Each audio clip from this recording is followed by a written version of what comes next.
Little Elm High School in Little Elm, Texas. Let's go ahead and dive in. A female student at Little Elm High School had repeatedly been sexually assaulted by a male student on one of the school buses, going on for about a month. This male student repeatedly groped her breasts, her stomach fat, and her butt without her consent. It got to the point where the girl was beyond traumatized enough to ask her friend to drive her to and from school to avoid contact with this male student. The female student finally mustered up the courage to tell the school administration about these ongoing sexual assault incidents. I'm going to tell you how this should have been handled versus how it was actually handled by the school administration. A female student comes to you and reports multiple instances of sexual assault on school grounds. You bring in said male student who has assaulted her. Expel him or call the cops because sexual assault is a felony. This is how they decided to handle it. 0 punishment for the male student. And what about the female victim?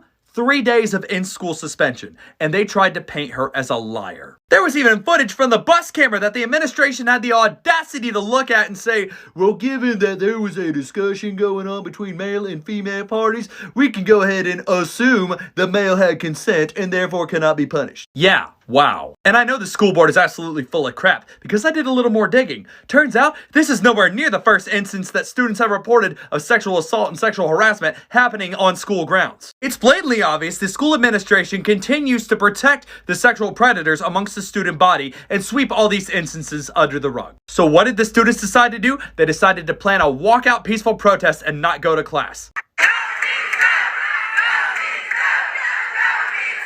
And how did the administration decide to handle this? Calling in the cops to attack the students.